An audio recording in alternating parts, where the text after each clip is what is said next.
great to be here in Aquanesing, or Aquasing if you're particular. And I always like to start with the flute meditation as much single-pointed meditation where you just listen to the flute and you don't know where it's going to go, because I don't know. It's called improvisation, you know. We have musicians here. So anyway, this flute is actually Lakota, but the beadwork is by Algonquin. And so I want you to close your eyes for a minute and just take a breath and relax. It's, you know, sometimes the road here can be the hard part, right? So I took a wrong turn here, and now that's why I'm scurrying like a chipmunk, which, by the way, is my knickknack name of Bahamas, chipmunk. So close your eyes.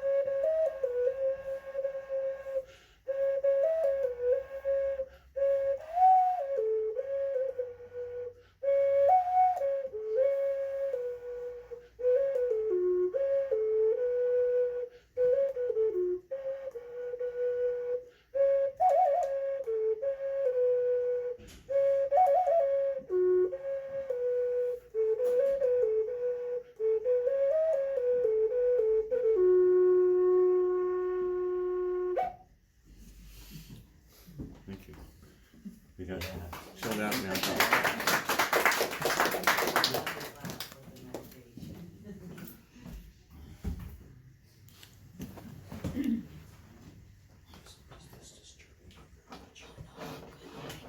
Well, I have another flute. This is the baby. But also I have, this is I wanted to show you this in advance. This is a Jigama desk. You see that? I'm not going to ask you if you ever saw them before, because I know you didn't, but they're very rare. But it's made from black ash, you see, and it's all one piece down here, and up here it's 7 or 8 different pieces, and so that makes an instrument. But it's demonstrated because it's relevant to history of people in Hyde Park, Native people. So it makes that slapping sound, the origins of the slapstick, but also, I'm not going to do any slapstick today, but the origins of the spoons. You see, this comes before the spoons. So you really need like your knee, like that. Okay? But it's going to be relevant, you'll see. And now I'd like to just start with the brief welcome song. And I'm actually Mi'kmaq. I sing mostly Mi'kmaq song, but also very much involved with the Muncie, Delaware, who are very closely related to the people here, more than I originally realized. I learned that by working on this. But anyway, this is Algonquin welcome song. You-eh-hi-ya, hey, you-eh-hi-ya, you-eh-hi-ya, hey, you-eh-hi-ya, way-hi-ya, hey, yo, yo, way-hi-ya, hey, yo, you-eh-hi, way-hi-hi, yo, way, you-eh-hi.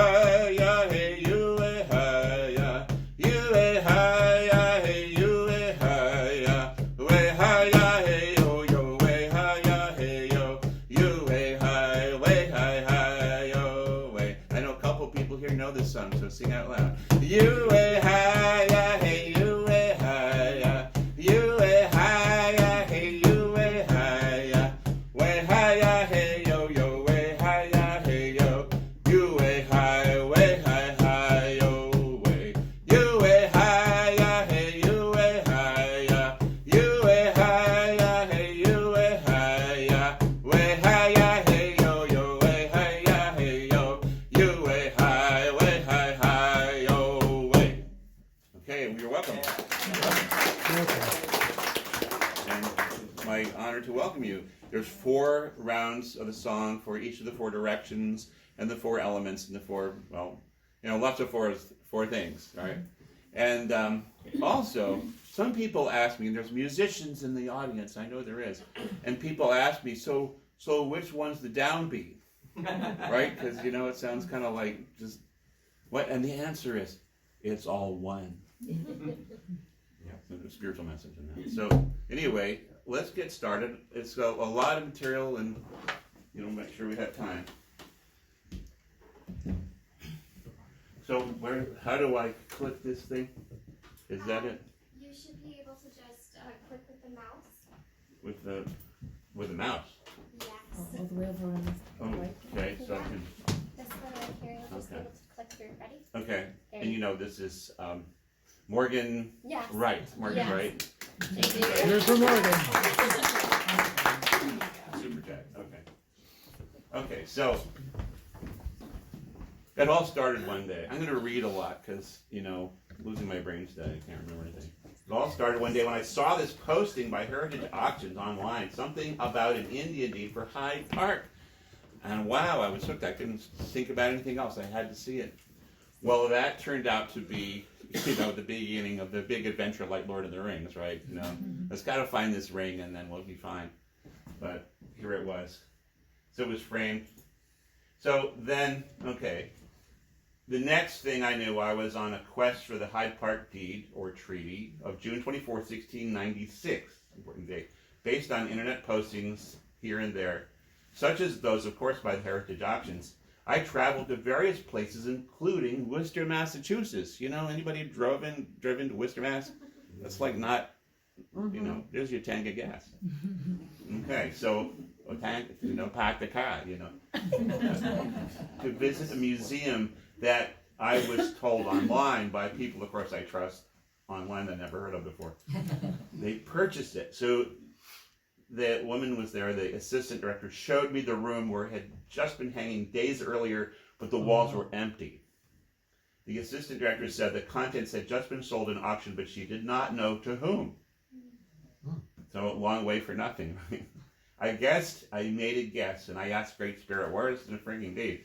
And my answer was FDR Library and Archives. And so I stepped on the gas and raced back to Hyde Park and traced it to Hyde Park. I went there and asked at the archive to see it. But at first I was told they did not have it. Okay, now there's more to the story they didn't want to put in print, but actually there was a very fine archivist who was the director of the archive. And he said, there's no such thing. Nobody knows where that is. If there was here, I would know it. I would see it. I'd have my hands on it. But I don't.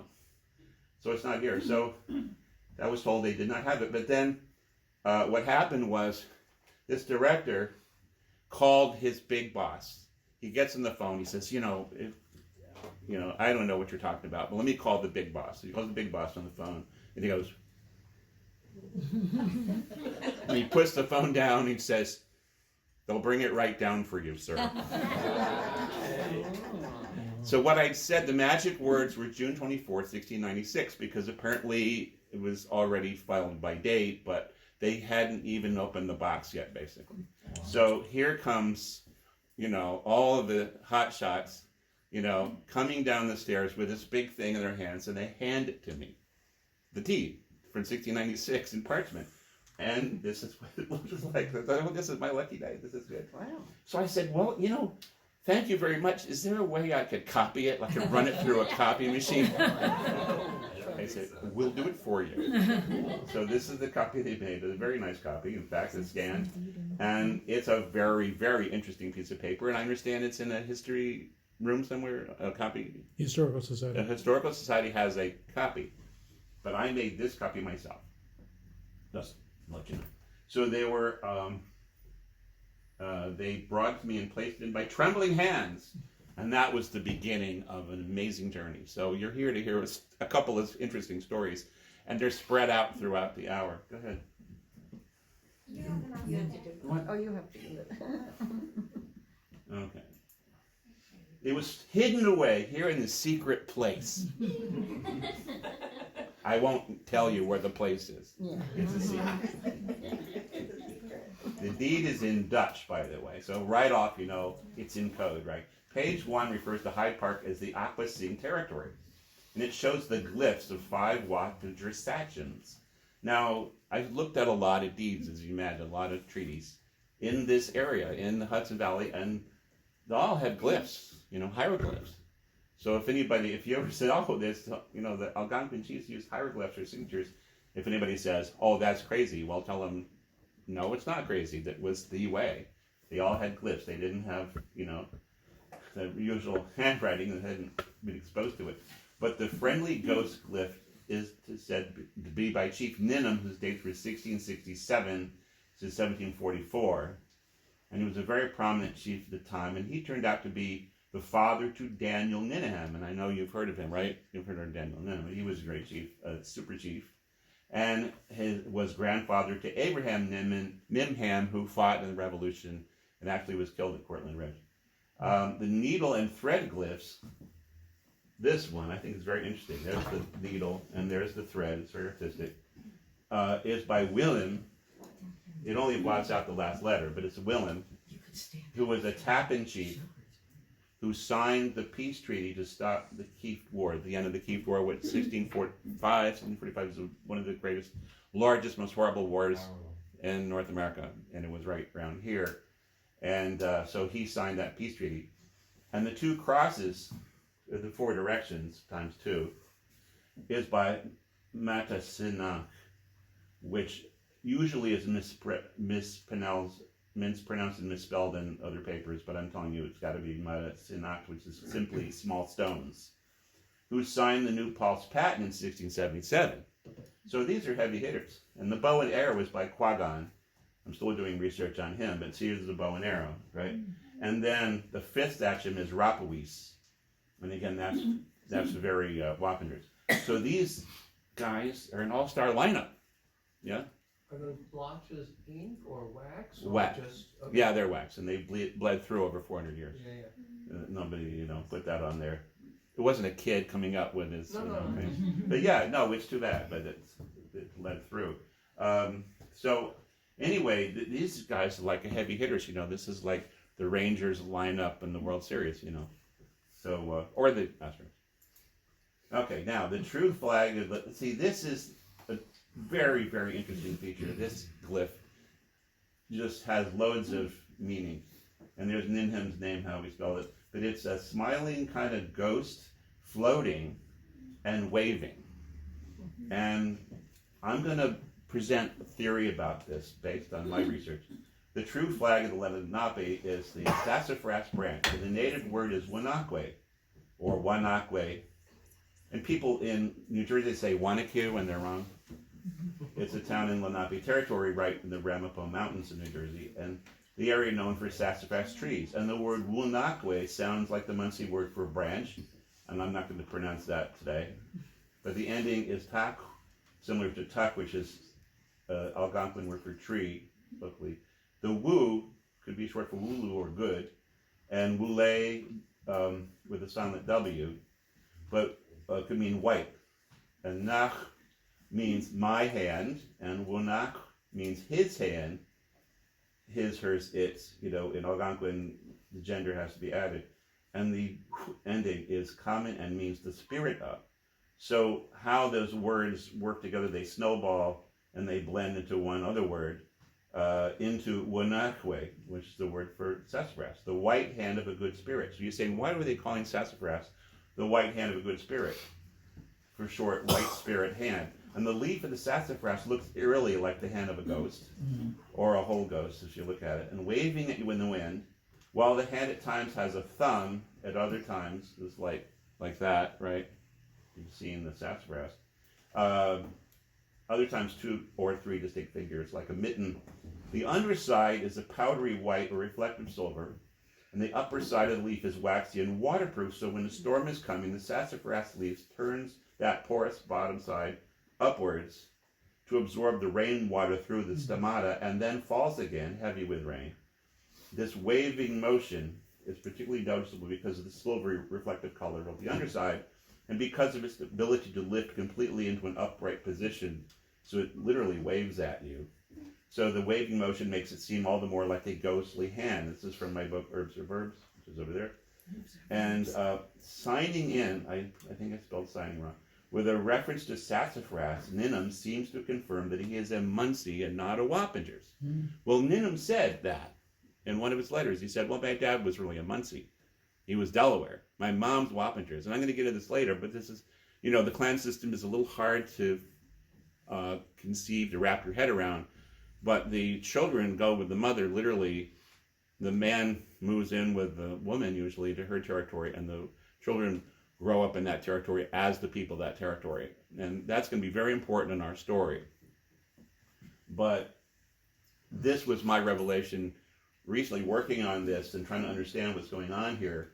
Why does he sign with the ghostly hand? Well, to Lenape people, the ghostly hand, the sassafras leaf, yes, and that's probably what he's doing. But it also, that's the flag of the Delaware, but not the Wappingers. So he's saying, yeah, I'm a chief of the Wappingers, but hey, I'm actually Delaware, which is what his son said many years later. Oh, no? Okay. More detail. Above left, I think this looks a little bit like a green ghost of the sassafras. The middle is the pale underside, and I'm sorry, but I could not find a decent picture of the pale underside that is actually silvery. And you see this glows. They were trying to capture the glowing, and it said in the description that it was glowing in the original, and the photo didn't really capture that. Sometimes silver. To the right is the sassafras root, that the Muncie Delaware say was made into the tea that saved their nation from smallpox, and you can look that up. And that's the root. And so if you ever get smallpox, but it kills the sassafras tree, right? Where's Craig? Does it kill the sassafras tree when you pull up the roots, right? Yeah. It kills the tree. Craig has lots of sassafras. Yeah, you do. So anyway, it is called the flag of the three Lenape nations. The word Lenape comes in later, by the way. That was after they left New York. Muncie, Unami, and Unalachtigo are the three nations, and there is the flag showing the three nations. Mm-hmm. I was just thinking it would be great if America decided to have a flag that was a leaf. It would be weird, wouldn't it? Hard to imagine that. Okay, when a storm is coming, it turns upside down and waves at you. So as Ninum, it does. It's like, ooh, it's pretty spooky. So Ninum's ghost is a reference to sassafras, and that's a hint he was really Muncie, Delaware, I think. And Ninum, his son, said so. Okay, so moving right along, the reverse side has more surprises. The deed of sale is signed by Stephanus Van Cortlandt. So you thought that Native American chiefs' batting lineup was heavy hitters. Well, look, we got Stephanus Van Cortlandt for the English team, right? Actually, he was Dutch working for the English, right? But he was mayor of New York City under the English, right? Speaking Dutch. It was complicated. Can you imagine? So the following year, by the way, after signing this, it brought him good luck because then he was granted a patent for 86,000 acres in Westchester. And by the way, I read that Cortland means landless. And he just hated that. People would make fun of him, landless. And now you can't say that anymore because the following year. So it brought him good luck. So he says it reads, Maindert, Marmensi, and Lenny Mainders pen their signatures belief. Those are the people that originally had Poughkeepsie. There is listed the payments rendered to the Native Americans being 5 kettles, 4 rugs, 8 shirts, 4 blankets, 8 pairs of stockings and a partridge in a pear tree, 4 duffels, 12 pounds of gunpowder, 25 staves of lead, 4 guns, they're expensive, sea want worth 300 guilders, and you're thinking, how much is that worth today? Black and white wampum, okay, long story. Axes, only 12 axes, 20 knives, 2 rolls of tobacco, you always have to have tobacco, 12 adzes, 1 barrel of cider, a half barrel of good beer, 2 hats, 1 anchor of rum, which is about 19 gallons, 2 fine coats, 2 shirts, fine ones, and 2 pairs of stockings with a hole. So this is what this is about, but that's my problem. So I want to show you like what I did with this. I have this that I have available. It's a system I worked out of determining the current value based on a formula based on turning it into, the guilders by comparing look at all these trade lists, all the different contracts I could find from the 1600s, and I compared all the different items and how each were worth like 5 beavers and 19, virgins, I don't know. But then a guilder works out to about $10 today, and so it always works for me. Whenever you see something in Gilders, you multiply it times 10, and you can find that item today, and not cheap, not crap, not plastic. Decent, locally made items. You almost always find that 10 to 1. So I made equivalency charts. This is just one thing I sell. It's meant to be funny, but during the 1600s, for one beaver you could get 28 knives, 8 pounds of gunpowder, 6 pairs of socks, or 4 hatchets. For 2 beavers, you get 5 dolls of duffel cloth. 3 beavers, you get 2 blankets. But for 1 pig, you get 5 blankets. And then you could swap the 2 14-pound kettles for 7 hatchets, or 4 hatchets for 6 pairs of socks, or 1 hatchet for 2 pounds of gunpowder. And 1 fathom of wampum, you could obtain 30 hatchets. Anyway, little humor here, during the early 1700s, for 1 day of farm labor, a woman could earn 6 pounds of sugar, or 6 cans of beer, or cider, 6 pounds of lead, or 2 bottles of rum. And for 10 days of farm labor, she could expect in return 1 pig. And by the way, the 60 guilders you heard about from Manhattan, that's the price of a pig, so you know that's like a joke, right? Just so you know, it's a joke. Okay, but a man for a day's farm labor was worth 7 pounds of sugar, 7 cans of beer, and a day's farm labor would earn 1 kettle, and the 4 kettles could be traded for an anchor of rum, remember 19 gallons, or 3 hats. Anyway, so there's more of that. But here, this treaty, this could be deed of sale, the 300 guilders was worth 3,000 today. The 5 kettles, a 14-pound type, were worth 20 guilders for a total of 200. And 12 pounds of gunpowder is worth 12 guilders, or $120 today. And the 20 knives were worth about 7 guilders total, or $70. And the 3 hats were worth 16 guilders, or $160. So 2 hats, by the way, is what they paid. So even if 3 hats, we could say, are worth 16 guilders based on other bills of sale, we could say 2 would be about 106. And the 4 blankets were worth 12 guilders, or 120. Now, of course, these are wool blankets, so you can't give them away for cheap. But obviously, they didn't have Pendletons yet. But if you see that movie, Killers of the, what is it, Spring? Flower Moon. Oh, Pendletons all the way through. So I'm going to get technical for just a minute here. So what's the bigger picture geographically? That was less than $3,700 in total, by the way. Well, that's not the whole thing. Okay. But yeah, just for that, it's not even half. But $700. It was hard to carry all that stuff around, so it kept the price low. But Sorry. all right, great. I'm trying to turn it on. I know. Try the battery. Volume down button. So this is Dutchess County, and the territories are marked in different colors, and we're here. Okay, we're here in this main Wappingers territory. Okay, and here's Wanakee, which is the name of the original name of Valkill. Putnam County is included, just the top part, which was a ward of Dutchess. Native villages, trails, roads, focusing on the Wappinger settlements. And the area east of Route 22 over here was mainly here. This is 22, and here's this white area was actually part of Dutchess also, mainly Mohican and Schaghticoke. And the village of Aquanessing, or Aquasing if you do the whole thing, is now part of Hyde Park. Located on the banks of the Winakee Creek, now some people call Fallkill or Valkill. And Winakee was also known as Aquanessing in this particular area. I just want to show you that. So this is the northwest quarter blow up, and you see Minkinsing, which was then called Mackenzie. That's not Algonquin.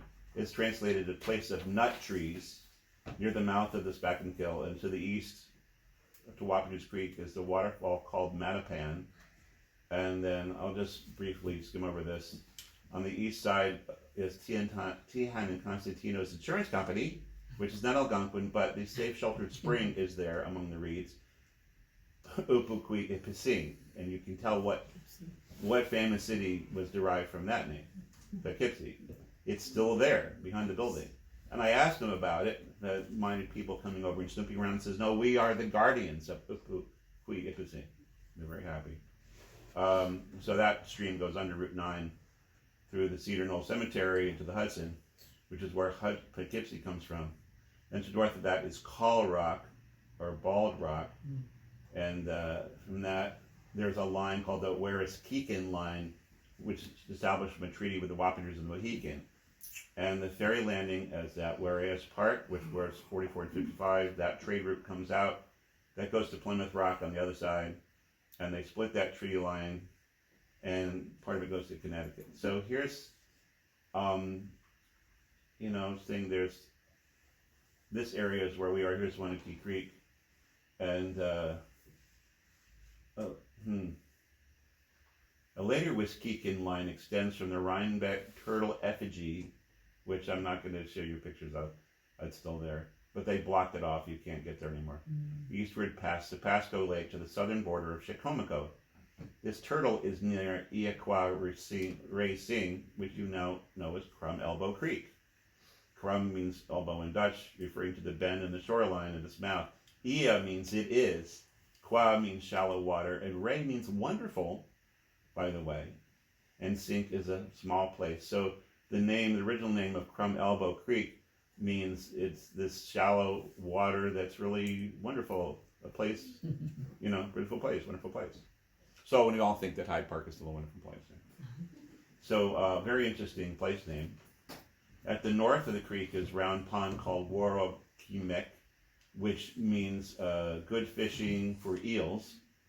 Landsmankill is one of the most interesting in Rhinebeck, which comes near here. Maninquius, which means angry, a shallow inlet or stream that's angry. So that would describe churning waters. Clinton Hollow Road was a trail along Little Wappingers that ran along Clinton Hollow, connected with the Salt Point Turnpike. That road headed west to the Salt Point and the Hudson River, somewhat, and west of the Wappingers was a sub-territory called Winnicke. Win means lovely. It's good or beautiful, but with a feminine implication, and Aki, where it says earth. Winnicke Creek may have had another name, maybe now lost, but it refers to the land that it goes to. And Winnicke Falls is a 100-foot tall waterfall at the train station on Route 9. Has anybody ever seen it? You can see it now. You couldn't see it for years, but now if you're walking across the Hudson on the walkway, you can see it at one point. And it's quite something. So what's also called Pa Danikren, waterfall over rocks at a place that's wonderful. Again, Ray. Aquanessing was also called Fishkill Creek by the Dutch. And that's where there was a a Wappingers village by that name, sold in 1696, now Hyde Park. And also, about the petroglyphs at Wilderstein in Stratford. Okay, Aquanessing. Again, we have several names that are similar. Don't be confused.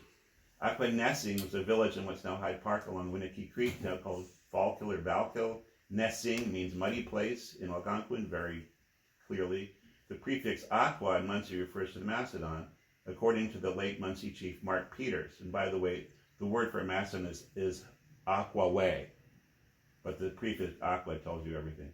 The Mastodon skeleton was discovered next to Valco Creek in Hyde Park in 1999, right? Is that a typo? No, 99. Yeah, my mistake. Zero's next to the 9 on the keyboard.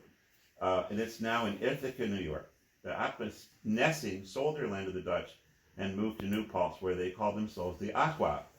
But they added an H. Whenever it's written, you see AH-QUA so that you don't get it wrong. You want the emphasis on the A, so aqua, not aqua. Or not to look like water either, because it does not mean water. Right? I'm going to insist on that. So they stayed until 1820s, but almost to the Civil War. 1820s, though, that's amazingly late.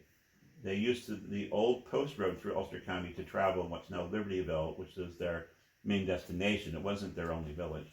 But one of the things I want to add here is that they weren't really part of the Delaware, okay? And even though they moved into Delaware territory and it was under the auspices of the Esopus Muncie here, they kept it separate through the clan system. And I believe, and I'm still researching this, but in the Treaty of Easton, where the Muncie, Delaware, and Unami chiefs all signed off their rights and had to move west, they forgot about the Aqua in 1756, and so they stayed. That's amazing. So they stayed. They were, okay to stay. They got lost in the system in a fun way. Lost in the fun house. So now, I don't want to get too much detail, but you see this is the Williamtonut corridor to the east. And it's like, Mohican Wapichers, but there's roads, there's 82, and also, what's Salt Point Turnpike, 115? 113. 130. The 115. 150. No idea Okay. numbers. So it connects. So our trails connect. I'll show you that later. Sandwiched between Wappingers to the west and the Tolpiocan Trail, or 22 as you call it, to the east. It was linked by what is now called Route 41, Market Street, to 115, Salt Point, and then to 82, and then to Local 87 or Shunpike. And then you could also consider 44. But all these are trails that head east to this territory. And the northernmost territory is Chicomico, which means big welcome in Mohican. And it's here that the Wampanoag, which was the little nation of the Wampanoags, or Wampanoag people, not a nation, were welcomed as they fled the massacre in Taunton and Mass in 1676, running along today's Route 44, the Taunton Trail. The main village was on the confluence of the Chicomico and Bean rivers, and there is a monument on the western border of the region that marks the site of the Moravian Mohican Monument, where a simple bark house became the home of a continent-wide movement to join natives and whites together in peace within the ministry of the Moravian Church. Now that's a whole nother PowerPoint. Now that's on Bethel Cross Road, on the portage route of the divide between the two watersheds, right there on the edge, right in the middle. So the 10 Mile and the Wappingers Creeks. Many future great Native American leaders were baptized there in their youth. The new Wereskeekan Treaty Line, marking a receding Mohican influence, aligns east-west with the southern border of the Chicomico territory and with Sapasco Lake and with the Rhinebeck effigy turtle, which I mentioned, which is an ancient boundary marker that also aligns north-south with the very famous turtle petroglyph on the Bronx River 70 miles away. It's perfectly aligned, and a bunch of us measured it with scientific equipment and was exactly aligned. North-south, you can't explain it. So the northeast corner of the entire Wappingers territory is marked by 3 lakes. And Stissing Mountain, which I was told means it looks like teeth. Since T Issa, so it could be, in place it could mean the council fire where there's the rocks where the eagles fly. And that's above the treaty line. And that's right at the source of Wappingers Creek, which we call Mawinawasik. And the town of Salt Point is also called Mawinawasik. And then there's other things on the map, like Ancremville means the place of the dead. And the village of Mawinawasik is Salt Point, a lodge of a grand chief of the Wappingers at one point long ago. I'm going to move on. Okay, so here's a new map I made. So you could kind of see, I know it's probably hard to see, but this says Aqua Sing. So this whole area is Aqua Sing. And here's Market Street. And it's actually a portage route along many streams going east. And it also took these people, the Aquasing west, to cross water. Now, deep water is the name of this area. It's 100 feet deep near the train station, and that's where the sturgeon hang out. And that's going to be important. So, highlighting creeks and rivers, the original names and trails, in red, some probable village sites. The 2 most significant creeks on the east bank are Crum Elbow and Valkill. They all have several names. Crum Elbow was called Iaqua Ray Sink, as I mentioned, and Crum means elbow, or crooked. And the elbow is at the waterfall off Market Street and Dock Street on the Vanderbilt Coach House property. It's actually right on the border of the property. It was called Winaki. After that part of Poughkeepsie it runs through. So the land in Poughkeepsie on the north end, you have Winaki Street there, but that's the beautiful land there. And so the stream runs through it. And so people called it that, but really, it's not really the stream's name exactly. But in Hyde Park, it was Aqua Sing. Aqua, or Aquaway, is Mastodon, and Sing is place. But the village itself, now on Haviland Road, was called Aqua Nessing. And Aqua, Mastodon, means long tooth in a muddy place. Part of the Valkill was not called Winaki or Aqua Sing, but Aqua Nessing. And that's the muddy place where the Mastodon fell, which is the name of my talk. Yeah. All right. So you wondered. Okay, so this star is the village. So I'm going to keep going here because there's a lot to come, and I have pictures. Today's hamlet of Haviland, between East Cross and Haviland Road to the south, was Aquanessing, but also part of the village would have been on the east side of the creek as well, because, you know, the birch bark canoes are, you know, the cars of the time and the major mode of transportation, and the creeks are highways. The Treaty of 96 suggests that the mouth of Carmelo Creek was also called Aquanessing or Aquasing. Aquasing meaning it's not so muddy, but they mentioned that in some of the comments there. It's interesting, the trail splits as it goes west. You see this? Here we are, there's East Park, and they're heading west, and it splits, and here's Main Street, where we are, right there, right? You see there? It's all tiny. And then here's Market Street, just above. You see it splits. But then they join down here at the train station. And all this is based on trails because of the way of the lay of the land. And they meet again near the waterfall just above Deepwater, 100 feet deep, Sturgeon Pool of the Hudson. The Hudson's called Mohicanatuck. Now, the sturgeon mainly was a short-nosed sturgeon, and that's one of the biggest collection of short-nosed sturgeons anywhere, and they provide caviar, which is a whole nother story, right? But the natives were interested in that too. So if you want to see a carbon copy of the Mastodon, it's at the Children's Museum in Hudson, if it's open, but it's also in Ithaca. So the Aquanessing, where did they go?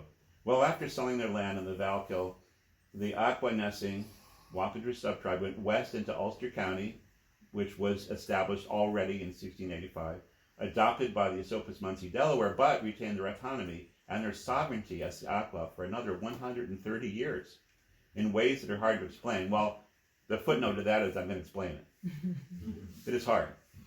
Suffice to say, the Aqua by any name were a uniquely resilient people, just like the people of Hyde Park today, right? You got through COVID, right? This map shows 3 possible crossings of the Hudson, as red dotted lines. You see there's red dotted lines up here, Rapus Island or Esopus Island, and then red dots here from South Cross Road, and red dots here from the train station, which wasn't there. Okay, so there's the 3 possible crossings. One was at Rapus, which is the name of that island, now called Esopus Island. That means boulders at a narrow channel of water. One comes from Mix Wappinger's Mohican village of Newry Point, where you read the archaeology studies. They're very interesting because you have Wappinger's artifacts and Mohican artifacts next to each other, but not really blending. They, again, maintained their identities because of the clan system.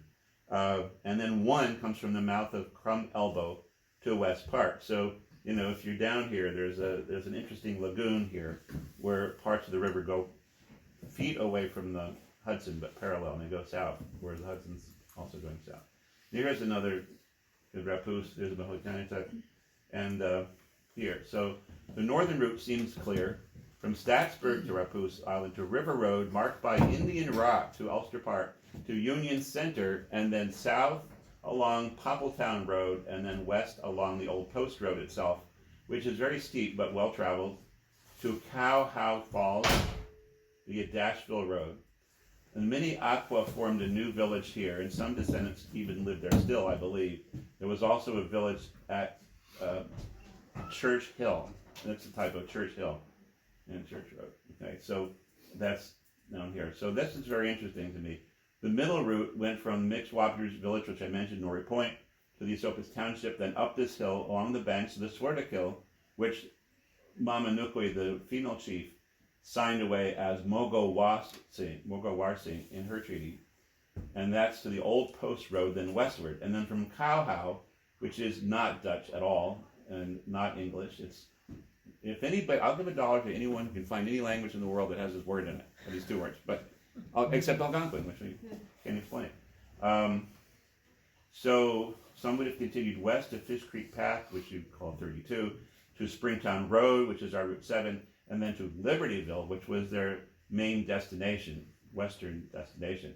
There were many Aqua villages along the Wallkill, which they called the Mogong, into the 1800s, 1820s, some scattered camps and homes into the Civil War period. This is extraordinary for any Native Americans living right here in the, out in the open in the 1820s or Civil War after that. So the southern route would have been directly from the Aqua village. They would have traveled either north a few yards along Rogers or Cream Road to the East Cross Road, which you know is right here, 41, and then west to the waterfall, then to that lagoon that I mentioned, then cross at a northwest angle, depending on the tides, to West Park. See, Poughkeepsie also goes at a northwest angle west across to the, Highland Landing, because that's how you best take the tides. And then Floyd Ackford Road, northwest of the old Post Road. See, here's Floyd Ackford Road. You see it's kind of a shortcut. 9W was already there, and they could have gone all the way around, but when you're walking, you like shortcuts, right? So you take that shortcut over the old Post Road. Here's Dashville, which is this, and here's Cowhow Road here. It's a long road, and it's these settlements of Aqua were all along this road, and it goes right up to here, where Aqua Road ends here right by the big waterfall, which is a very dangerous waterfall. And they formed what became known as Bontagu Village, and southward along the Mogowersing or Blackwater Creek. And that would be down here. Okay, now there's a sign. If you go down to north of the train station, you see this deep water. Offshore from this point, the river is up to 100 feet deep. The Poughkeepsie Deep Water runs for 14 miles downriver. This deep trough has salt water under the fresh surface water. Marine, because it's heavy, marine fish live in this unique environment. Species that inhabit the area include the bluefish, bay, anchovies, I love anchovies, that's that pizza, and the endangered short-nosed sturgeon, which is going to be very important in our story. So they talk about Hyde Park. How many people knew that Hyde Park was at one time the caviar capital of America? Yeah, we have some ace students back here. Okay, so yeah, it's true. But was it the caviar capital among the Algonquin world? It may have been. Okay, so here we have white sturgeon and the native people. It's a famous story. People have studied it. The idea was if you got a whole village, they all sit down together to eat. What are you going to feed them? Like a little, caviar? No. You're going to get the whole sturgeon because it's big and it feeds a whole tribe in one shot. The Deepwater Landing near the old train station was a great place for sturgeon, and from sturgeon comes caviar. And earliest settlers rendered the sturgeon at the waterfall at the elbow, and I believe that was a continuation of the native custom because it's practical. It makes sense.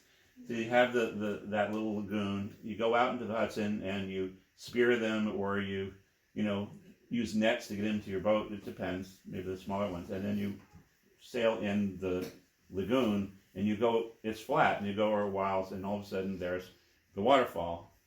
And that's apparently where the first settlers rendered the sturgeon for caviar. And I believe that's what the natives would have done. It just makes sense. And so I know it's shocking to think of all these natives sitting around eating caviar, but they were also eating the whole fish. It was a holistic experience. And I also want to say when Frederick Van, what's his name, bought that whole huge property, right? You know who I mean. He wanted to be Vanderbilt. He wanted to be near the caviar sea because that stuff just sours in the summer so fast that he wanted it right nearby so he could run down and get the caviar fresh and eat it. And that makes a lot of sense to me. The muhul, the cottonwood tree. This cottonwood tree is right on that Vanderbilt property. These trees were plentiful in Hyde Park, and still are. Were used as shelter by native travelers. Some of them have bigger hollows that you could hide in, and you could go survive a storm very easily in one maybe a little bigger. That's big enough for a middle-sized boy, maybe 15 could sit in there, but it'd keep you alive in a storm. But more importantly, were hollowed out to make dugout canoes, which were called muhuls, or tulip tree boats, which were the greatest preferred transportation for crossing the Hudson River because it was not affected by salt, and there is probably a little bit of traces of salt up at this level. For the various creeks around Hyde Park, however, birch bark canoes were used because they float high. There's very little draft. There are likely ongoing communal muhul ferry boats at all three crossing points, which I showed you. So they would have had three of these big, you can't steal them, right? They're too heavy. They weigh tons, 2 tons. What? You can't portage. You cannot portage with them. What they did was, and there's plenty of colonial evidence, they would leave them by push them onto the bank and leave them there for the next person. It's just like I like to compare it to shopping carts in a mall. Okay? Nobody worries that somebody's going to take the shopping carts and steal them. They're just like everybody uses the same shopping carts. And so you use it on one side, then you leave it on the other side, and the next person brings it back, and you just have to trust in the process. Barred Rock may have been the last stop before crossing. Also may have been a good place to launch a boat to catch sturgeon, because this is Barred Rock over here, right? And it's right on the edge of that whole, the upper end of the sturgeon pools. Crumb Elbow runs to the last waterfall at Dock Street. Now I managed to get someone else to risk their life to get a picture of this, and then I lost the picture temporarily. In my next show, I'll have it reinserted. I don't know where it went, but this is above the elbow. This is Crumb Elbow. It's really a pretty vigorous stream, especially after the rain, and there's many little waterfalls. Okay, so 3 main migration groups are evident, and the villages mentioned are described in the writings of Ralph Lefevre. Anybody read Ralph Lefevre? Shame on you. Just kidding. No, because he wrote about, you're excused because he wrote about Ulster County. But you would say, what do we care about Ulster County? Well, a lot. Okay, because our people here all basically went to Ulster County and were amazing. Okay? So when they left here, it seemed like the end of everything. But it wasn't. They just started over again. So Ralph Lefevre is right a lot about it. How Road heads south and becomes Ohioville Road, which I showed you, this one. Ohioville continues on south. Native settlements may have stretched even below the New Paltz Road, which now is 299, and Elting Corners, Mr. Elting lived there, and Chodiki. Chodiki is over here. That's Chodiki. So Chodiki means a big fire, burnt by a big fire. But these were the Aqua villages. Well, now it's hard to tell if they were Muncie, Sophus Muncie, Aqua, we don't know. Maybe they were mixed, but again, they would have kept their things separate. No, this is, for me, an amazing discovery. Here's the Dashville Hydro, and here's the Wallkill River, and here's the upper falls and the lower falls, okay? And they're big and nasty looking. Cow is a variant on Cohow, which is a road just to the south, which is a warning of danger about the falls. In Muncie and in Mohawk, it's a bilingual pun, which they love this stuff. And whenever my bumper sticker, if I ever make one, will be, if it doesn't have 2 layers of meaning, it's not Algonquin. Yeah, you know, right? Leighton knows that. So warning danger in Muncie and Mohawk. Now, it is a lot like Cohoes Falls. It even looks a little bit like Cohoes Falls, and the name Cohoes is derived from the Mohawk Cohahus, which means falling canoe, which means your canoe will fall out from under you, sucker, and you'll drown, okay? It's a warning. But it's also from Cuckoos, or owl in Muncie, which is also a warning, because the owl is the bird of warns of death. And again, Killers of the Flower Moon has 2 owls in it, warning of death. The original name of the falls is undocumented. I'll give $1 to anybody who can find a name of it, but I have nicknamed it Cow Falls for the time being, and I recommend that it be elected as the official title. Now, it's not right to say, but Cow Road is between the upper and lower falls, 500 feet from either one. So here's the upper falls, there's the lower falls, and here, can you see that Cow Road? You can really see it. And it goes along, and it begins 500 feet from both falls, so it addresses both falls. So there's an obvious connection here. And I've gone through Dutch dictionaries, I've never found anything like that. Now look at this. Street sign. I love street signs that say weird things. Cow Road is a long road that connects several known Aqua settlements, and they're all written about in Lefevre. Cow, and here's Dashville Road. And so this whole area had various settlements, and they called it the Aqua Reservation until 1820. Now here's a Google Earth photo of what I call Cow Falls, upper and lower. And you see, here's the falls coming down, here's another one, and they're nasty. Okay, and yeah, you can see your canoe just falling out from under you, and then what do? You jump like in the movies, but in Indiana Jones it works. Not for me. Now this is Chief Mark Peters, one of my best friends, and he just passed away, unfortunately. On September 16th, 2021, this late Chief Mark Peters of the Muncie participated in a panel on Lenape history at the Huguenot Historical Society of New Paltz, and the video was called The People, the Lenape, and Their Story. I called them yesterday and said, can you get me They used to be online and now it's not. Can you get me a copy? And they never got back to me, but they'll probably get back to me tomorrow. Anyway, indirectly referred to the Aqua band of New Paltz, he said the word aqua refers to the Mastodon, and the complete word is Aquaway. Now I'm going to go into the details. Now, Muncie Lexicon, which was edited by O'Mara, in case you want to find it, University of Toronto Press, it's like $70, which acknowledges the Peters family. It states that the word aqua means long teeth. So I'm going to go into detail about this. But, you know, he's always helped me in a pinch. But I want to talk about that clan system, or Dodem system. And here's Grand Sachem Daniel Ninham, the son of the man who signed the deed here. As Daniel Ninham revealed in his letters, his father's people were Muncie, Delaware, and his mother's people were Wappingers. And these two were distinctly different. By the way, the Wappingers, I've been able to prove, had Taino influence. The two were distinctly different, but both were matrilineal, and both nations intermarried according to a clan system. So Daniel grew up in his mother's Wappingers territory of Dutchess County, and suggests that old Ninham, who signed with the Ghost, was Muncie. Under the Treaty of East in 1756, the Aqua were not removed from Ulster County. They were not mentioned. They were snubbed, because they were not really part of the treaty. Through the clan system, though, they remained distinct even while intermarrying with the Muncie. So it's kind of hard for us today, but it's actually pretty standard in the native world. Ralph Lefevre. Now, I'm going to give you some text here because I really have to, because Lefevre has a great detailed description of the lifestyle of our Aqua people when they lived over there. So I hope to, you know, give me a little sense of time if we still have some time, right? We're at 7 o'clock now. Well, I really need to share Lefevre with you. In the sale of the New Paltz map, many of the same people that used to live right there, right? The Redmen reserved a tract called Aqua, southeast of Queensbridge, which is where Cowhow is, on account of supposed mineral wealth. Cowhow Street, off of Cowhow Road, is 1 mile southeast of Queensbridge, and this land seems to have been called Aqua, which means Mastodon in Muncie, but there's no Mastodons there, right? We have the Mastodons. It's short for Aquanessing, but that would be inappropriate. The few remaining at that time, when we talk about the Revolutionary War, went off with Sir John Johnson, a Tory leader. Now and then one would come by with baskets to sell. Once a member of such a company was drowned in the Wallkill at Libertyville, and then they came no more, saying the drowned man spooked them. One of the last of the Indians was called Totoy. I haven't looked it up yet. He would make maple sugar and you'd trade it for bread.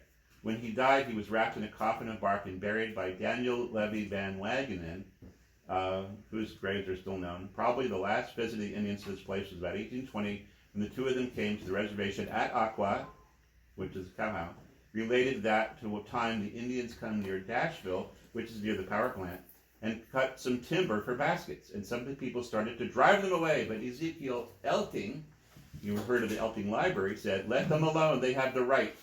And his remark was no doubt on account of the reservation at Aqua, which writes with Ralph Lefevre. He would have lived at Elting Corners, a block away from the trail. It is now Cowhow, but 2 miles south of the reservation. So again, Cowhow could mean owls as well as fallen canoe, and that the Aqua settlement of Libertyville became known as Owl Church. So all these things interconnect. If you go down Libertyville and you keep going on Route 7, you'll see Owl Church with a big sign, because that was a native church at that time. Local lore says the Aqua fished for sturgeon below Cowhow Falls over in Ulster County. Okay, we have sturgeon here, but then they went on and they found sturgeon there too. This would confirm the understanding that it was Aqua who were the real founders of the sturgeon fishing and caviar extraction tradition that grew up at the corner of Crum Elbow Creek and Hyde Park.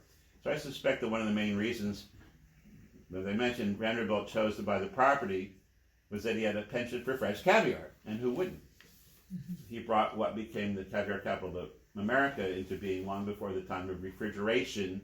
Caviar goes bad in the heat, almost immediately. So Lefevre writes, the Indians kept a custom of holding kintakoys or powwow dances at Aqua after the whites had settled around, in other words, encroaching them. They would sing and feast as well as dance and borrow vessels in which to prepare the food for their occasions. No matter how clean these vessels were, when borrowed, the Indians would wash them. The exact spot at which these kintakoys were held was about half-mile southeast of the Bottico Schoolhouse, which is Perrines Bridge, and the house and garden of Abraham Fear. The Indian title to the reservation at Aqua was never extinguished, but finally the tract was sold for taxes and became property of the whites. So I was there yesterday. There's like just a few houses. There was a family of Indians that would come and live in the hut in the woods of Cornelius Dubois.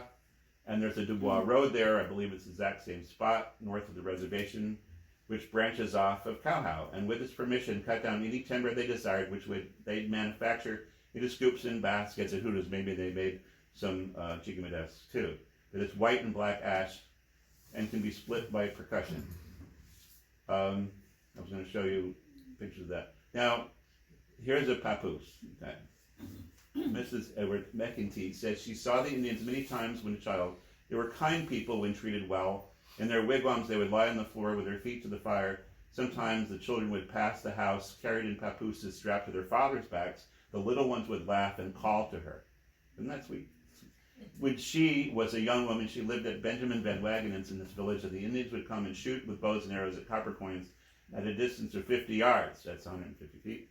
If they hit the penny, they would keep it. When she was a small child, an Indian woman would call at the house and delight to play with her, sometimes lifting her up by one arm, but this her mother forbade for fear of injury. But at one time there was a wigwam by her grandfather's door. So here's a picture of a traditional papoose. Now this is interesting. Now you notice these flowers here? I think they look like these. I'm not sure if we have any herbalists. But on Rosedale Plains, on the east side of the road was an Indian burial ground. One of the neighbors attempted to plow it up, but the redmen made him stop. And the Indians had bark wigwams scattered through the woods, and the spot where one of these had stood would be marked long after it had disappeared by a patch of tansy, being a favorite herb of the redmen. So that's tansy. Now Wikipedia says the tansy flower is used for digestive tract problems, including stomach and intestinal ulcers, certain gallbladder conditions, migraines, nerve pain, and joint pain, and many other conditions, but there's no scientific evidence to support these uses. That doesn't mean they're not true. But be cautious if you decide to use this. And I don't know if that's tansy or not, but the blossoms look exactly like it. Using tansy might also cause toxic effects, and that's straight from Wikipedia, so you know it's maybe not true. No, it's internet true. What? Internet true. Internet true. Oh, I gotta remember that. Okay, I just made this map this morning, so you know. Here we have, this is the 299, that's the main road into New Paltz. The last village is where the university is, and the Aqua burial grounds are here at the rural cemetery, which is near where you have the fairgrounds and everything. And here is Fish Creek Trail, here is Route 208. And here's two old Ford roads going to this crossing here, which is the Libertyville crossing. And I want to point out that if you're ever driving this way on Route 7 and you want to pull in, the old canoe landing is at the opposite direction, which means it predates modern driving habits because you can't get there, but there it is. Because they would slant this way when they're driving in their canoes, but the traffic goes the traffic goes this way, it would be the other way. But it's very difficult to get in that, but that's the original crossing. And it's the Libertyville crossing. And here's Owl Church that I mentioned. And there's off of 299, you have that, little road. So these red, like are these dated trails. And the upper trail is now 32. So that's a quick map of where the natives and what the Aqua people settled. This is just the southern part. There's a whole northern branch, which I had showed you already. So now I know you want to know about the Mastodon. You got to know about the Mastodon. Aqua Nessing, sold to the Dutch. Aqua Way means, I really want to explain what Aqua Way means because it's interesting. It means long teeth. A Muncie word for Mastodon. Their molars are large. One tooth fills both hands. But it's more likely the long teeth nickname is reference to the tusks, of course. And there is no word in Muncie for tusk. In the case of the Mastodon, the yard-long tusks are in fact large incisor teeth, and they knew that. So the name is accurate, calling it long teeth. As the dentist would tell you, those are teeth. In 1999, the famous Hyde Park Mastodon was unearthed by the Lazier, is that how you say it? Family, as they were digging out a pond in their backyard at 109 Haviland. We can all go over a field trip. 100 feet from Fallkill, or Aquanessing Creek, the bones were found in a small valley running perpendicular to the Fall Creek at a depth that is level to the nearby creek's surface. After a rainstorm, the creek runs very high and floods all along the banks and would have run into the valley many times during the year. And the Mastodon clearly becomes stuck in the mud during one of these flood times. Today there's a pond with a large fountain in the center marking the site of discovery, and this mastodon is now on display at Ithaca's Museum of the Earth, another longer field trip. The photo of the dig is featured in the book Mammoths and Mastodons of the Ice Age. So this is a 1 molar. The name of the two things. It's filled with both ends. The mastodon belonged to one from the Cohoes. This was from Cohoes Falls. There's a mastodon at the bottom of Cohoes Falls, and of course, our falls over there is Cowhow, which was really the same word, I believe. It seems to be the name of Aqua Reservation near Riften Falls. So it's a funny kind of, they maybe have known there was a mastodon at Cohoes, and you don't know. Okay, so here, aqua could be short for aquanam wheelie, to have one's feet sinking into a substance such as mud, in Muncie. All of these words, they play about words. Remember, if it doesn't have 2 levels, it's not Algonquin. All of these could refer to mastodons who have big teeth, long legs, and are famous for getting stuck in the mud, leaving their bones behind. And the name aquanessing tells us the natives saw the mastodon bones in the muddy place near the village. The mastodons were good swimmers, as their feet would extend downwards in the water and become paddles. You see the arrow, look at the bones. They extend way down. They have huge paddles for feet, which helps them be great swimmers. However, the mud in the same feet, a liability, could be deadly. So a lot of them died in mud traps. So this beautiful, I want you to see this. How many people have ever seen this scene? This is on Haviland Road. That's the Valkill, the Wallkill. That's the Winaki. And it's very beautiful, you see. And this is the swamp that leads to the fountain, leads to the bones of the mastodon. I mean, these floods in there, he's stuck, you see, it's right there. Beautiful aquanescing stretch of Winaki Creek, also Valkill. The swamp is directly to the left, and the fountain pond inside of the mastodon excavation of 1999 is just beyond. In fact, a part of the swamp during wet seasons. Haviland Road, which is down here, was a native trail that ran along the banks of the creek and may have been created thousands of years ago by mastodons. They make trails as a habit, like elephants do. And it heads to Cream Road and then north to the Cross Trail, which is this one out here on the other end. Now, here's Larry Lazier. He's the pet mastodon owner. And there's our excavation team. I'm joking about that. Okay, here's a better picture. Excavation, you see? See, this is a picture I took today, this week, of what it looks like now, but this is what it looked like during excavation. It was a very big deal, and Cornell University was involved. And we're getting towards the end, but I want to show you a very interesting thing about where you go east from here. A lot of great cities were built around portages or carrying place, where the Mother Earth gives us 2 watersheds clumping together without touching, so the paddlers can carry the canoes from one river system to another, which expands your scope. And here's a famous painting. This is on the south side of Chicago, what made Chicago famous. And a 1.5 mile portage between the Chicago River's watershed, which goes to Lake Michigan, and to the Des Plaines River, which goes to the Illinois River, which goes to something called the Mississippi. And that was a really important discovery. It's a mini continental divide. So it united the Great Lakes and the Mississippi Valley. So let's look at that, how it relates to here. Route 41, Market Street, East Cross Street, actually a key portage route across Dutchess County, and a pair of canoers would carry the canoe from one creek crossing to another. The word cross in a street name almost always refers back to a portage. So we have South Cross in the north, East Cross in the east at least. But there's all these cross streets and they're portages, and they portage a lot of stuff. So Market Street traces Crum Elbow, which connects rowers to the northward area, then crosses Mariti Creek, right, at East Park, which takes you to the south, and then it's called Crum Elbow Road, which I object to, but crosses the Fallkill just north of Aquanessing, and several other times keeps crossing the Fallkill, and then which connects you to the Hudson as a rower, and then crosses several more streams before joining the Salt Point Path you call 115, and it crosses Wappingers Creek at a place they called Mawinawasik, now Salt Point. So here's our Salt Point representative.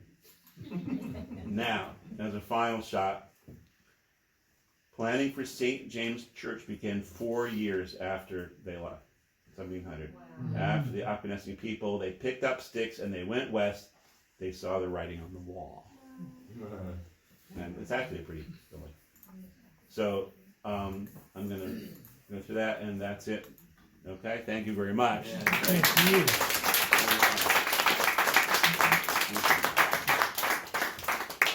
So, okay, so you give us time. I'll be happy to answer questions, but we have a time limit, right?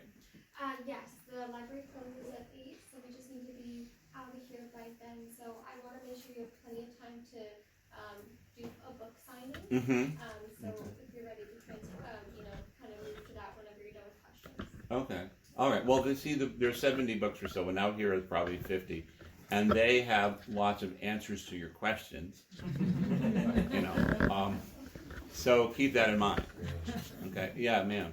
Hi, I just wanted to make sure that I got it. We live on Crum Elbow Street, so Crum Elbow Street was known as Aqua Sing.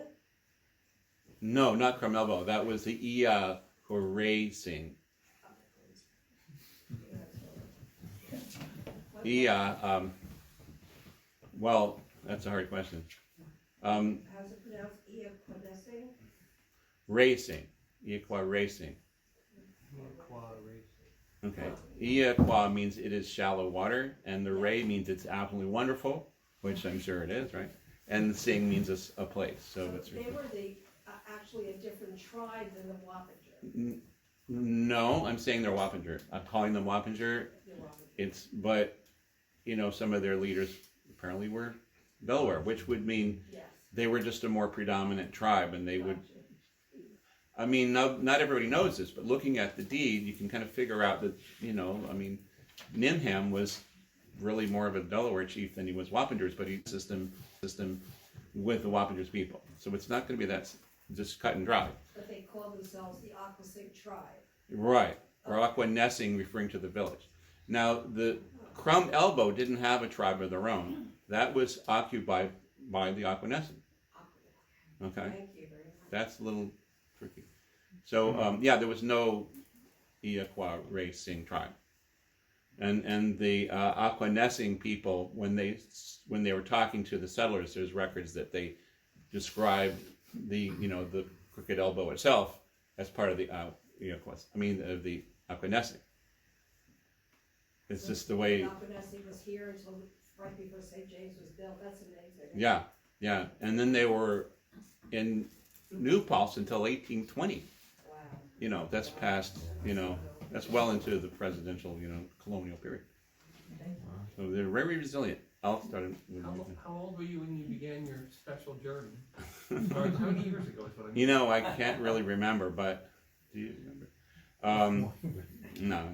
20, 30? No, I think it was 10 years ago. Okay, that's a long time. But you could, whenever, it was the day after FDR bought back their treaty, because it had been personal possession of the president. And then something happened, and they decided to sell it. And then they changed their mind, we want it back, And I think that's what happened. But it was probably 10 years ago. Yes, sir. What's kind of interesting for me is the Mastodon. The deal that was cut was that if Ithaca College got the Mastodon, they needed to make a plaster cast of every single bone for a complete, accurate replica. And that replica, I don't know, did anybody ever see it in the Children's Museum? Okay, it's not there now. No. Well, I called them and I wanted to confirm whether I could go and see it. And they said, no, we got rid of it. Quote, end of quote. Got rid of it. Well, why? Well, we had some other educational programs that we had to do. So we had to get rid of the Mastodon. I said, well, where is it? Well, it's in crates over in Armenia. So I said, where in Armenia? Well, it turns out the four brothers, sort of a family, that's where it's at. And they're intending on building something around it. But when I called about 2 weeks ago, what's the status on that? Well, we haven't quite got around to it yet. But so that replica is sitting in crates over in Armenia waiting for attention. Well, thank you for that information. We know where it's at. Okay. I'm sure many historians died bringing us this piece of intel. I don't quite understand. You're saying that the Native Americans, they had a term in their language which used Mastodon. Now, the mastodon, you have to have bones, physical evidence. Mhm. Where were the bones that they were interpreting to put in their language? For example, I know in Newburgh, they have the big mastodon that's in the Museum of Natural History, the Cohoes, and not until 1999, Hyde Park. Right. Lewis and Clark, early 1800s, were bringing back to Thomas Jefferson various fossils from all over the place. Right. So where is the physical evidence for these mastodons that got incorporated in this Native American language? Just because we don't find it until 1999 doesn't mean they didn't know about it, let alone know and maybe half forget. I mean, they can, I believe they could come to the surface through heaving and different, pressures and forces in the land, and they would be exposed through various numbers of means, and maybe not all of them. But the thing is that what Aquaway means are all referring to the bone structure, including the teeth. So all they needed were the bones. They might not have, okay, so another thing too, this is another intriguing part. So I think that is not a stretch at all to imagine, like even right here, that they knew these bones, because this is, as I said, this is like you have Valkel, or you call Aquanaston Creek, and there's this lateral arm that comes out that's very iffy, very muddy, and sometimes the water comes in, it floods, sometimes it drains. They might have seen some of the bones there, or they might have seen them somewhere else, because the Munsee have a very large, very, very, very large territory in 1600. You'd be amazed, 100,000, like 10,000 square miles at least. And so, also, their ancestors go back to Clovis, and my particular tribe has proven that to anthropologists several times. And mastodons existed until very least 9,000 BC and probably later. And Algonquins date back to, in their earliest roots, 11 or so, or 12,000 BC. It's overlap with 3,000 years. But that was a long time ago, I agree. Okay, so there's several ways they could have become familiar with it. But my main point is that the word Aquaway refers mainly to things you could see in the bones. So they saw the bones. It's evidence itself. You would it's in the think language. that if they saw it and maybe collected these bones, fossils, etc., they would have them somewhere. But they didn't collect and move things around, as I understand the way we think of that today, because when you have to carry and physically yourself move a lot of this stuff, you're not hoarding. They're very heavy. Yeah, they didn't hoard. No, that was very unusual. It would have to have some special meaning to, for them to save bones like that. But that's. I think it's not a stretch. It's just intriguing to think that how many ways would they have acquired knowledge of mastodons.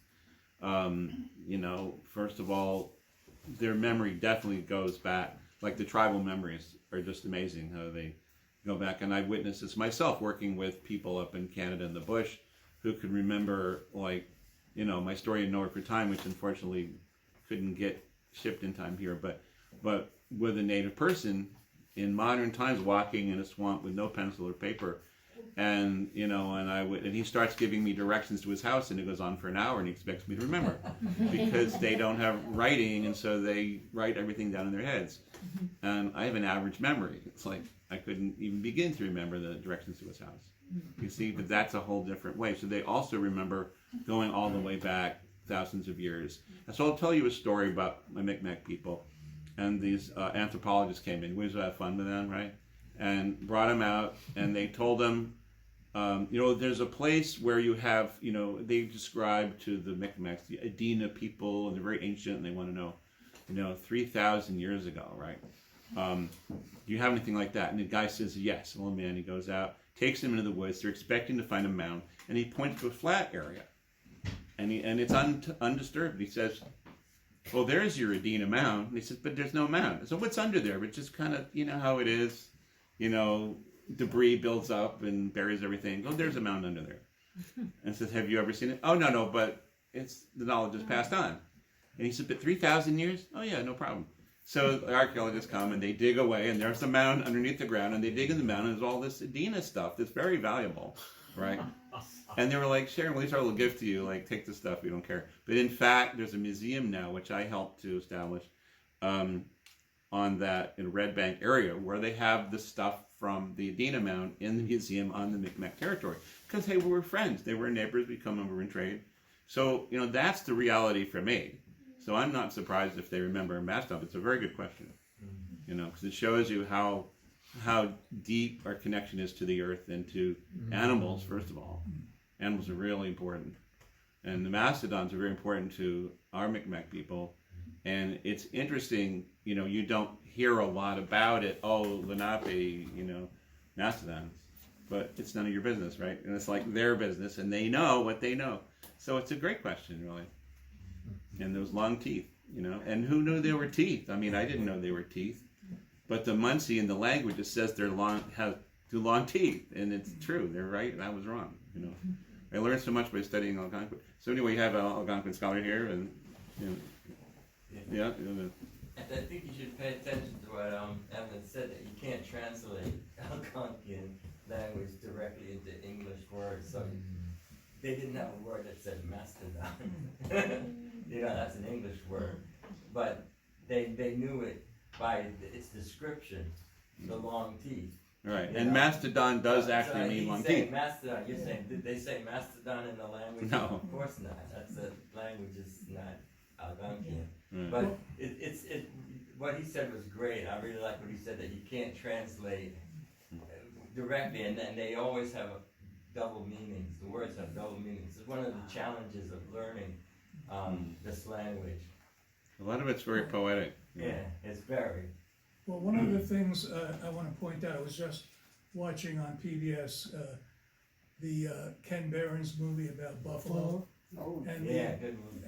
and the Native Americans who had killed the buffalo, they took the bones and they made things out of them, Yes, collected it, made masks, did all sorts of stuff. right.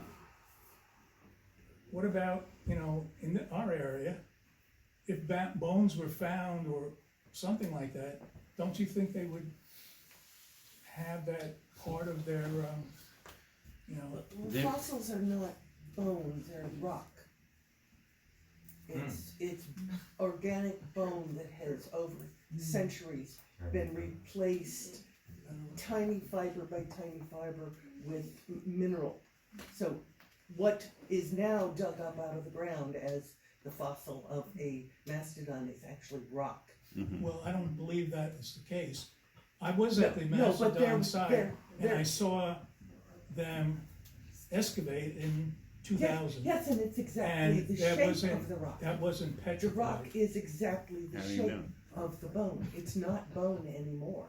These were, No, I think those whatever were they bones. took out, and In peat moss, hogs, sorry, I got my M and D backwards. They have found non-fossilized bones, so in the That's right. peat moss. That's I'm not, just saying, that's not I hot believe tar. the point is that people are trying to say to you that in the right conditions, not anything has to turn to a fossil to survive thousands of years. And peat moss may be one, but not the only. But Well- there's also a time period overlap between the life of the mastodons, which they finally died out about 11,000 years ago. But Native Americans have been in this region for at least 13,000 years. So there's a few thousand years of overlap where Native Americans would have seen actual live mastodons. Right. So And cultural memory yeah, in Native Americans is very long. very long. And footnote that in Siberia the mastodons lasted until 8,000 BC, and so I was just mentioning that in case that has any meaning to anybody.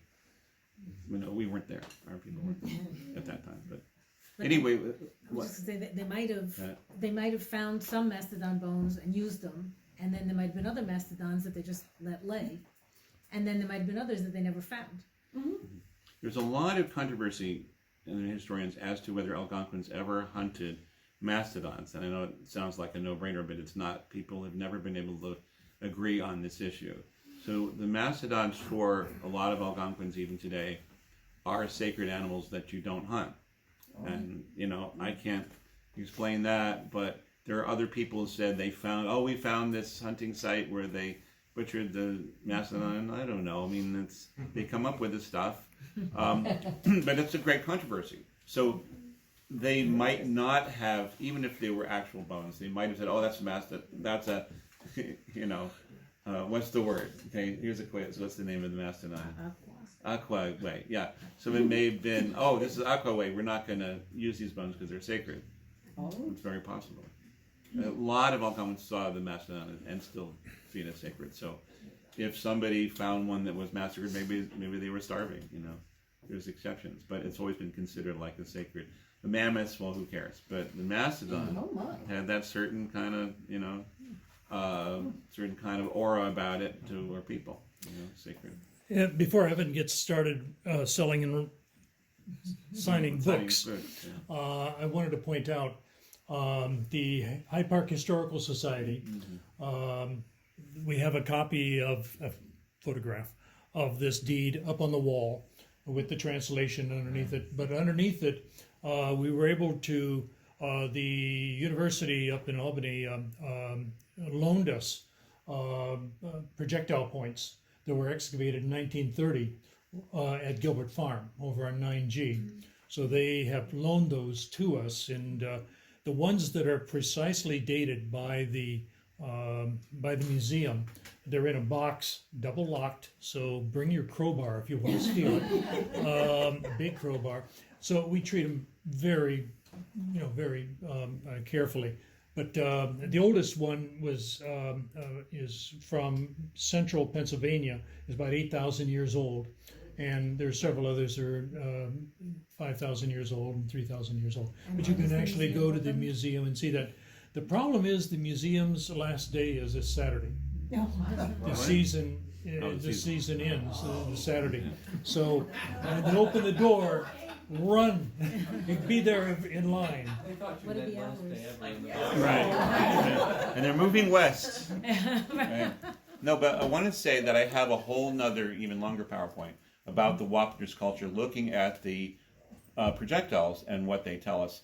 And it's a complex history, and I wouldn't just say, oh, well, it's like this, because there's lots of different groups. But to make it simple, there's the Laurentian group that's really core Algonquin, and then there's a kind of a Piedmont group, which is more southern and more related to the Cherokee, and there's a Taino group that comes in from what we call Puerto Rico. And these keep switching. Like, our area is at this point where it shifts. It's a shifting point, just like the Hudson in a way, but it's peoples and cultures that come from the north, they take hold, and then the southern groups would come and push them back. The cultural tide. The cultural, oh, I never heard that before. Cultural tide, but that fits. And it keeps going back and forth, and the Taino come in, and it ends up being kind of this one culture. So and this is the, Wapengers in particular, but also, in our area to the west too. So I have like this whole long presentation on that I presented in Wapengers Falls last year, and it went over very well, But there's also, when I was over there, the Wapengers Historical gave me this, well, I had to give it back, but it was a story stick that had been hand carved in wood. And oh my gosh, that's shocking what it was. It had 3 effigies on it. It was like a totem stick, and there was an owl at the bottom, and then in the middle was a possum.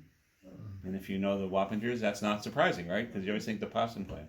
At the top was a coquille, as a frog that only appears, in Puerto Rico, and it's a symbol of the Taino. So the story tick, they said, does this mean that? Oh, yeah, it means a lot, because it's showing you 3 stages of Wapengers history, that they're a combination of 3, yeah. Was there a totem animal for the native people here? All of it was. Or All 3. they would use a turtle also? No, this was a separate system. Oh. The turtle is not those clans. It's not really a clan. It's talking about 3 levels of history and 3 peoples coming together. So it's a story stick. So the owl represents the Mohicans, who have been here 5,000 years. And then the next is the possum, and this refers to people coming in from Connecticut. And this is pretty easily to establish because the word Wappingers out there, Wappingus, means possum in some of the other languages. So they're saying, oh yeah, you're Wappings, you must be possums. And so they became possum people. Okay. There's a Wappingers tribe out on the Connecticut River. And then here comes the Taino coming up from the south. Now if you look at Ben Franklin's writings about this, he did maps showing how the trade currents come from San Juan right into New York in not minutes, but like 3 days. It's like a high-speed train when you get into that current. In the air, right. Right? And Ben Franklin just studied this. He did a map. So those people came up, but they couldn't go home, you see, because it's a one-way trip. They didn't read the fine print, so they come up here.